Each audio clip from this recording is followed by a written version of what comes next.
এরা সকলে মিলে রাবণকে যুদ্ধে নিহত করেছে।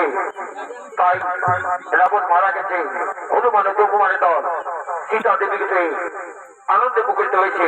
তাই সকলে নৃত্য পরিবেশন করতে লাগছে।